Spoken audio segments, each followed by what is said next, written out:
All righty, so excited to see you. Lady C's in the house. Lovely to meet you in person. Yes, to meet you too. Wow, I've loved your journey and learning about you. This is exciting for me. So thank you so much for doing this interview. I really appreciate it. I really do. My pleasure. I want to know what inspired you to first write about Prince Harry and Meghan Markle. Last year summer, I finally realized that there was a fascinating story that had developed and that history was in the making. Okay. And that's what prompted me to write the book.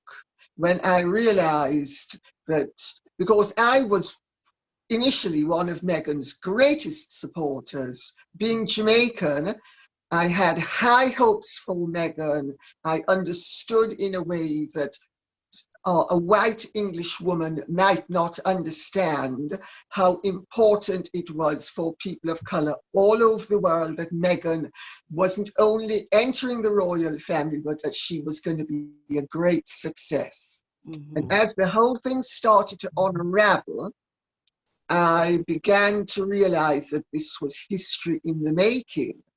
And also, it became very resonant of what had happened nearly 30 years ago when I wrote my first Diana biography, Diana in Private. Because, of course, what really makes for a fascinating book is the disparity between appearance and reality. Yes, yeah. With Diana and with Meghan and Harry, there is such a huge gap between public perception and actual reality. And that's what fascinates people as well, because people pick up on the fact that what they're seeing is only the tip of the iceberg. And they want to get into their submarine and go under the sea and see what's going on underneath the iceberg. Interesting. That is true. What you see is completely different than what is actually happening, right? And Yes. I find that fascinating because you had experiences with Princess Diana, and I just talking, you're like I know what you said about Princess Diana, but like I've always admired her heavily, but I had such good insight from what you were saying about her, things that I had never thought of before about her. And I saw her completely different. Just hearing what you said about her and how she was, because hadn't read the book. I didn't even know you had wrote a book about her. Really? Well, of course, it's much before your time. It was a worldwide bestseller in 1992. No, to answer the question very precisely, Diana was everything you saw and everything you liked, and its opposite. She was a totally contradictory character. And that made her very intriguing, not only for people to observe, but as a personality, because she was a great intriguer. And but everything you saw and liked about Diana was there. Okay, she was authentic. She was authentic, but there was a side we didn't see. Yeah, for every virtue there was the opposing vice, but she wasn't a phony.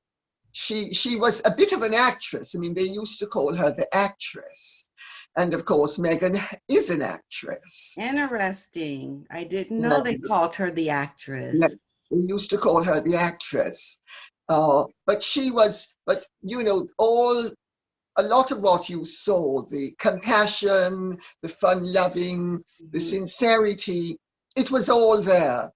I mean, my reading of Diana is that she suffered, and she did suffer, incidentally, borderline personality disorder.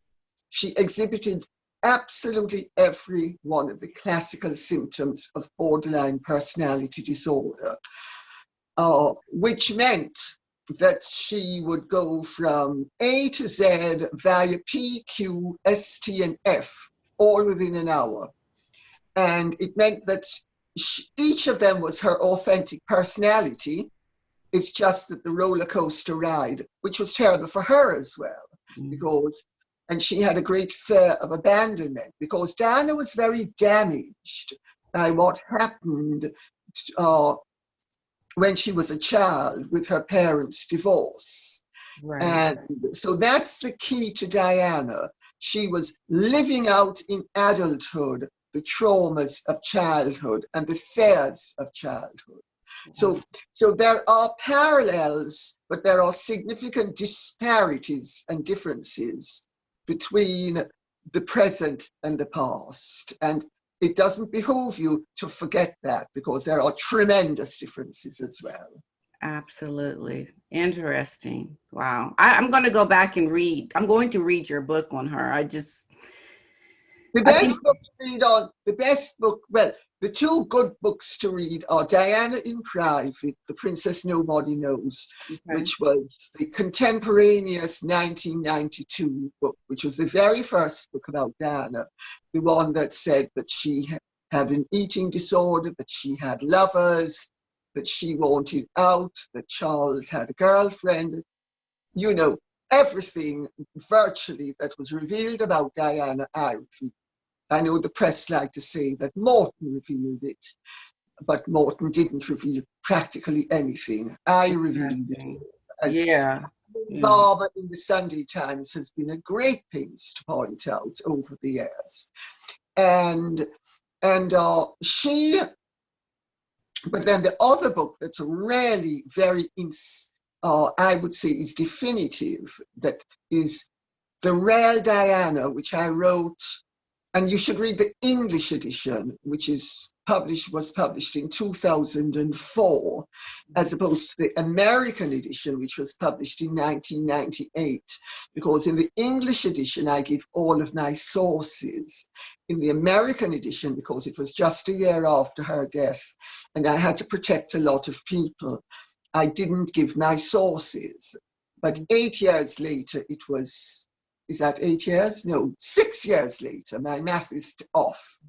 6 years later, the protocol had changed. Some of the people had died. Those who hadn't died were fine about me naming them. And so, but those are the books that, and as People magazine said that my Diana biographies were the most believable. And People magazine is not always right. But I think in this instance, they were. Okay, I heard that. Good. Well, I am going to be doing that as soon as I'm done with your book. Okay. So I'm excited because I love everything that you were writing in your book. I mean, it's just like how you write. It's a very easy read for me. I'm not much of a book reader, but reading it is so easy. Thank you. Yeah. Well, that's what, may I say, I come from a family of writers, and I love books. In my family, we love books. We love reading. We are great appreciators of the literary arts. And a well-written book presents you with everything on a plate. A badly written book makes you work for the knowledge. A well-written book dishes it all up and does it in such a way that it's not patronizing or condescending. It is simply like a good butler serving up the meal. That's what a good writer does. So if you find my books easy to read, I'm delighted to hear it, because I aim to present you with all of the facts, where all you need to do is consume them and digest them. You don't need to strive to figure out what I'm saying. Right. I said it precisely. That's interesting. Yeah. Well, you did your job, because it's a really good read. Yeah. How you wrote it. So let me ask you this. When did you actually start? Like, how long was the process for you? Well, I proposed it last summer. I started it at the end of summer. I took off 2 weeks for Christmas, which was just as well, because one of my dearest friends, who always spent Christmas with me, died of COVID-19. Oh no. So had I not taken off Christmas, I would have missed the whole event, and I would have missed the last time that she stayed with us. And then I continued writing it after Christmas. Well, of course, when the Sussexes decamped, it caused a big problem for me, because my proposal contained the fact that her ambition was to live between Hollywood and England. She wanted to be a fully paid up British Duchess, Royal Duchess, for part of the year, doing her photo ops, and thereafter going to Hollywood and making a whole load of money on the back of being royal. And that she was cutting all sorts of commercial deals, which she was strictly forbidden to cut. And that she was involved and was involving herself with politics, and that she wanted to overthrow the royal system in its entirety, especially where it related to not only commercial activity and political activity, but also in terms of press relations. So all of that was in my book proposal. Well, of course, had they stayed in the royal family, the book would have created a tremendous sensation when it was published. Right. Because people would have immediately said, oh, well, this can't be true because none of this could possibly happen. Well, unfortunately, they decamped before I finished the book. So a lot of it had happened. And so then I had to recalibrate the book and wait until there was a natural break so that the book could end in an effective way. And that I don't remember now. I think I finished it at the end of March. I think. I don't remember it. My life's so tumultuous that, when I write, I just write. But I had 4 o'clock mornings when I go to bed. And then I'd be up at 10 o'clock to start again at midday. Wow. And so it was, when you're writing, it's work if you're going to be effective. Right. And of course, I had a whole load of people flooding me with all sorts of information, including Harry and Meghan were sending me stuff to influence the narrative. I remember you talking about that on your channel. Yeah. So how did you handle that? You were like typing away, like you get a phone call from them, like, what? No, I'm writing what I'm going to write. Like, why do they even think they could do that? Well, of course, there's nothing unique about it. Diana did the same thing. Although my first Diana book started as an authorized biography, with her cooperation. It's when she told too many lies and wanted me to be her minister of propaganda. And I'm no one's minister of propaganda. Right. And so we came to a parting of the ways, and she went to Morton, and Morton was a wonderful minister of propaganda. And I like Andrew Morton, and I respect him as a journalist. I also would never have dreamt of putting myself in the position where I have to publicly say one thing and privately think or say another. You're right. And that's the position Andrew Morton found himself in with Diana. And that I regret is the position he's finding himself in with Meghan. Well, I'm not in that position. I can open my mouth and sing like a bird, and there's nobody who can stop me, because I believe in just saying it as I find it, and I don't care about anything except legal constraints. Right. And it should be that way in terms of that you speaking your truth. You want to speak the truth. It gives you more credibility when you do that. Why would anyone expect you not to do that? That wouldn't be right. Well, no, because in fairness to, a conveyor of the messenger is also being true to their message. I mean, amid scabies and cowering Durand, are being true to their messengers, Harry and Meghan. And let's be clear about the fact That's right. that Meghan has written that book. I would bet my bottom dollar on it that Meghan has written that book and sent over notes to Cowring Durand and Amid Scabies. And if she hasn't done it in that way, she's done it in another way. And they play with the truth, because there is no way that they could have said some of the things that they have said and have some of the knowledge that they have had if it had not come directly from her. Agreed. There's no way. And also the mere fact that they have been writing this book for over 2 years, which means they have been writing it from before Harry and Meghan were married. There is absolutely no doubt in my mind that this book was set up by Meghan from the word go to enhance her public posture, increase her fame, and allow the public to think that she is an eco-warrior against the royal system, and that she is defending herself against a cruel royal system. And some of it is farcical. I mean, when Meghan Markle said she gave up everything for the royal family, you know, well, that's a knockoff of Diana's comment to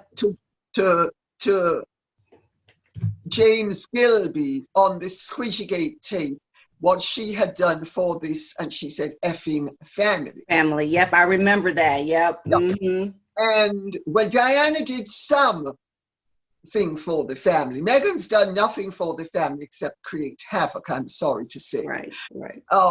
But the mere fact that she says that tells me that she knew all along that she was going to be creating havoc, and therefore there would be a story to be told. Because there is no story of any significance unless there is havoc. That's exactly right. So from the very beginning, even when she did that interview, the engagement interview, they were lying during that interview about, you know, supporting the Queen and going out and doing all this good work. She had an agenda from the very beginning. Well, I suspect Harry believed what he was saying. And to give her the benefit of the doubt, would think that she was hedging her bets.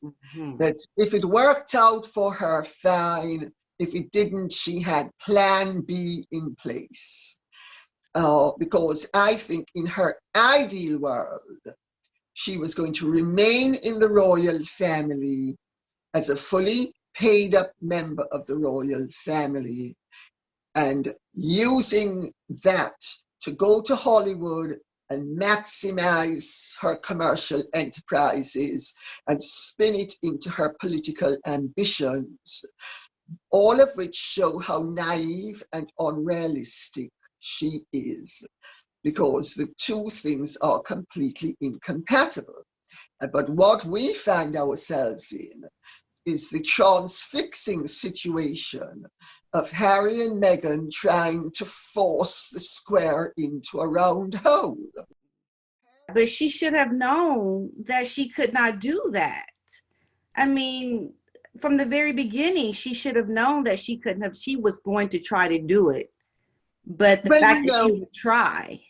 You know, a rational person in touch with reality, in touch with their own importance and lack of importance, with a sense of perspective and respect for everybody around them as well as for themselves, would take a look at a situation and say, well, I'm a D-list actress who's hustled my way up to the D-list level of celebrity. I'm now going to be marrying a prince. I'm going to be an A-lister. I should be grateful. I can spin this if she's very vain. She should think, I think Meghan is very vain. I think she should have been spinning this to say, well, you know, this is a golden opportunity. I can do a whole load of good for people and good for myself. And I will play ball. She didn't. Her attitude from the word go, and I warned against her overconfidence from the word go. Her attitude was, well, I've arrived and I'm going to show you what to do because I'm the great me and you're just all going to have to get used to it because I'm here to show you how it's done. And you know, I mean, the vanity, the arrogance, the and that's you. But see, that's the reality. thing. And that's why I think it was always about her leaving. She never really wanted to just do good for the people. She couldn't do what she wanted to do and stay in the royal family and make it about her because they weren't going to go for that. Right. So it's not even really about the people. It's all about her. And she's trying to make it about the people so people will accept her that she's trying to do good. Like she's over down in the States trying to do charity. But why? Meghan is doing what every other egotist, overly ambitious, pseudo non-entity who has very little substance does. Instead of saying it's all about me, they flip it and say, I want to serve you. Yes, that's right. That's exactly right. I know better than you what is best for you. Why does Meghan know better than anybody what's best for the world? Meghan couldn't even pass her State Department exams. I mean, so the lowest rung on the State Department ladder, the most inferior position, could not be occupied by Meghan because she didn't have the brain power. However, she wants to tell the American people what's best for them. Now, you know, I have nothing against her saying what she believes if she wants to say it as a private individual. She can be Democrat, she can be Republican, she can be Libertarian, she can be anything she wants. That's her right as a free individual. But sorry, don't get on a hobby horse and try to tell people what they should do and set yourself up as an authority. Why is she an authority?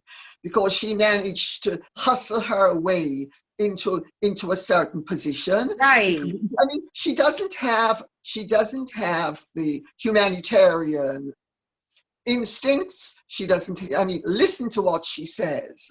I mean, it's all egotistical mumble jumble, passing itself off as something else. It's what they now call word salad. And she, you know, but she sets herself up as this authority figure.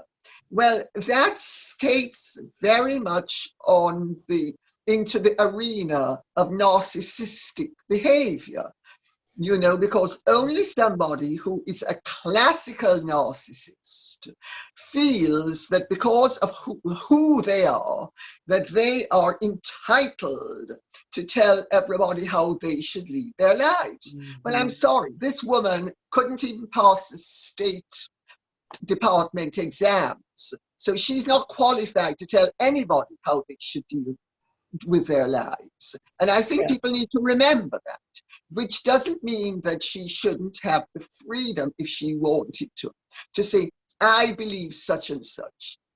There's a difference between I believe such and such, or I know such and such a thing to be true, and I'm going to tell you what you should be doing because I'm the great me. Right, exactly. And that's the hypocrisy of it all, right? No. You know. And also it is also not only the hypocrisy, it's the delusionalism. It is the folie de grandeur. I mean, Harry is a prince, so he has a good position. But, you know, this is a man who couldn't even pass the simplest exams at school. I have friends whose children are at Eton. And his idiocy is legendary to this day at Eton. I mean, and that is with the children who are at Eton nowadays. What qualifies him to tell people how they should behave? Exactly. I mean, royalty is not about lecturing the public. That's right. Royalty is about serving the people. Right. They need to remember their place in the scheme of things, get Mm-hmm. off their high horse, get back behind the royal barriers, and behave themselves with the humility that every royal should be behaving with. They are completely out of order. They are arrogant, inflated, pumped up, superficial, really rather idiotic stupidities. Absolutely. And people don't, why don't people see that? Why? I just hope she can't find the partnerships and the people to want to work with her that I'm thinking that she's trying to do, because I'm going to have to just disown anybody who tries to align themselves with her, because the arrogance, until they come clean about the things they have done and how they've behaved, they should not be preaching to anybody. Or, Well, I actually don't care whether they come clean about the things they have done or haven't done.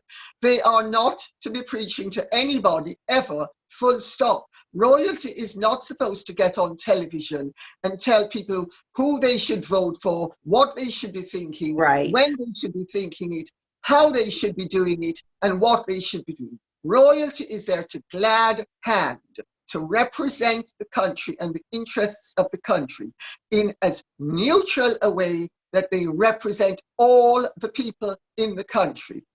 No country has only radicals, only reactionaries, only left-wing, only right-wing, only centre. Everybody in the country is represented by royalty. Therefore, royalty has to take a completely neutral stand on many, many areas of life. And if they do not, they are not fulfilling their royal duty. They are abusing it. Harry and Meghan are abusing their royal positions completely, totally, and utterly. So why is it that they are allowed to be in the United States right now, taking those sides? They should not have their titles. They should be stripped of their titles. Well, there are many people who are saying that they should be stripped of their title. You are not the only person who has said that they should be stripped of their titles. There is a hue and cry in England and on the internet for them to be stripped of their titles. Hence, of course, why they want to muzzle the internet now. They want to muzzle anybody who says anything about them that is not worshipful, because these are two people who are so vain, egotistical, and delusional that they actually think that they should be worshipped. They think they are at least demigods and possibly hovering on the godly status. Absolutely. This is an indication of mental illness on the one hand and personality disturbance on the other. These are actual proofs of why people have been antagonized by Meghan and Harry. The problem for the royal family, of course, is that Meghan is an American citizen. Meghan has a right as a free citizen of America to say whatever she wants and do whatever she wants in terms of politics in America outside of her role as a royal duchess. This is where the conflict has come in. Okay. And this is where the royal family is in a very difficult position, because if they strip Meghan and Harry of their titles at this time, they can be seen as being vengeful. Meghan and Harry have set up the situation with that fictive book called Funding Freedom and Finding Freebies, which is a whole load of lies. I mean, the very premise of the book is a lie. And I'm actually going to do a YouTube program on the book, because I have had to wade through it. And I have to tell you, it was a very distasteful exercise, because if you know anything about the royal way, and if you know anything about being a public figure, which I mean, people in America may not realize it. I've been a public figure for 50 years. Wow. I walk down any street in England, and a goodly percentage of the people know who I am. I know what it's like to go into a supermarket and have people ask me for selfies. And you don't see me going on and on the way they do. Right. You know, I'm afraid privilege and fame are not great burdens that have been inflicted upon a martyr. They are privileges which have been given to you by life, and they have responsibilities that you need to live up to. Meghan and Harry have a very vulgar, common, unconscionable, irresponsible, arriviste idea of what fame and position are all about. Wow, Lady C, you tell it.